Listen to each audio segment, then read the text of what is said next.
जिनमें जमीन वापसी के केस हैं, तेंदुपत्ता के केस हैं। ठीक है, ये थोड़ा हटके एक मामला है। ये वाला नहीं, वो वाला बंधुआ मजदूर वाला। बंधुआ मजदूरों की कहानी हजारों सालों से हम देख रहे हैं पूरी दुनिया में, लेकिन जब से पैसा आया है तब से इसमें अलग किस्म का एक उफान है। और जो ग्राम सभा की शांति और विवाद निवारण समिति, उसने इसमें बड़ा काम किया है। थोड़ा सा आगे आ जाइए। कहानी मध्य प्रदेश की है, छिंदवाड़ा जिले में तामिया विकास खंड है। और माइक से वो पकड़ रहा है, तो थोड़ा सा आगे आ जाइए। ये पुरानी कहानी है। ये दिसंबर 2024 की बात है। छिंदवाड़ा के गांव से जुन्नादेव जनपद में आता है, पिंडारी कला गांव की कहानी है। लगभग 40 लोगों को महाराष्ट्र राज्य के एक जिले का एक ठेकेदार उन लोगों को गांव में लेने के लिए आया कि साहब हमारे यहाँ चलिए मजदूरी करना है।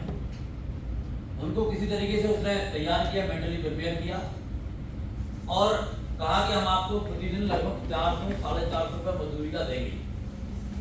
गांव में लोग थोड़े अवेयर हो गए पेशा में, मध्य प्रदेश में, तो उन लोगों ने क्या किया, पहले लोग ऐसे ही चले जाते थे कि हाँ ठीक है चलो हम करते हैं, लेकिन उनने वो गलती नहीं की। उनने पेशा में जो धारा 24 में प्रावधान है लेबर का, श्रम करने वाले लोग अपनी ग्राम सभा पंजीयन करेंगे, ग्राम सभा को सूचित करने के बाद ही जाएंगे। उन लोगों ने होशियारी करी है और ग्राम सभा में उन्हें सूचित किया कि हम इतने लोग महाराष्ट्र के इस गांव में कौन सा जिला था अभी आएगा इसमें, उस जिले में जाएंगे। वो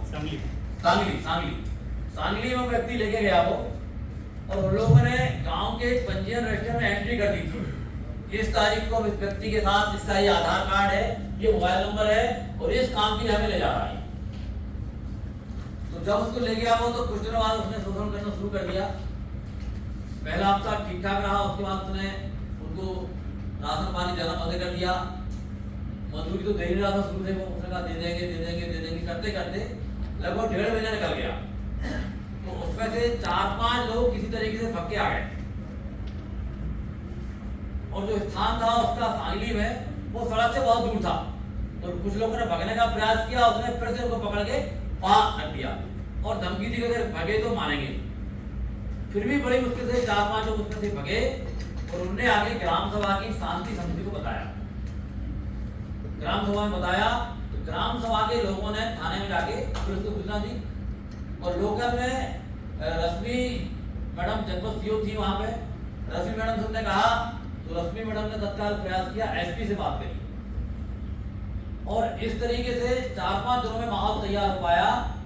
ग्राम सभा ने अपना लिखित आवेदन थाने में दिया कि हमारे गांव के ये लोग थे, इस तारीख में गांव में सूचना दी थी, ये प्रस्ताव इनका है। और फिर आगे जब पुलिस एक्टिविटी हुई तो बड़ी मुश्किल से भारी माथापच्ची के बाद में वो 35 के बचे हुए लोग थे, उनको छुड़ाया जा सका। और उनके छुड़ाने के बाद भी पुलिस का जो सहयोग था वो सहयोग नहीं मिल पाया लोगों को। अब भी कहानी ये है कि लोग छूट के तो आ गए हैं, लेकिन उनको लगभग 2 महीने के 4.25 लाख रुपए मजदूरी नहीं मिली है। ये सच्ची कहानी है, कहानी पूरी नहीं हुई है। कहानी का एक हिस्सा पूरा हुआ कि पेशा की ताकत ने, ग्राम सभा की अवेयरनेस ने, शांति और विवाद निवारण समिति ने लोगों को बंधुआ मजदूरी से मुक्त तो करा लिया, एक हिस्सा तो पूरा हो गया, लेकिन मजदूरी का पैसा अब भी मिलना बाकी। तो सफलता कहानी में भी आधी है। पूरी सफलता मध्य प्रदेश सरकार के समन्वय से, महाराष्ट्र सरकार के सहयोग से मिलेगी। मैंने सबसे अनुरोध भी किया था। तो ये ताकत है।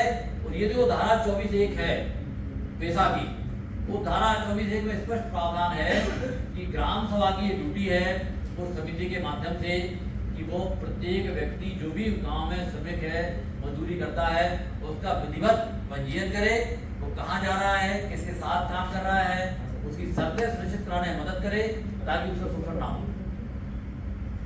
तो ये जो ताकत ग्राम सभा को मिली थी पेशा से, उसका इस्तेमाल गांव की ग्राम सभा ने किया, और ये जो सफलता थी उनको बहुत बड़ी सफलता मिली है।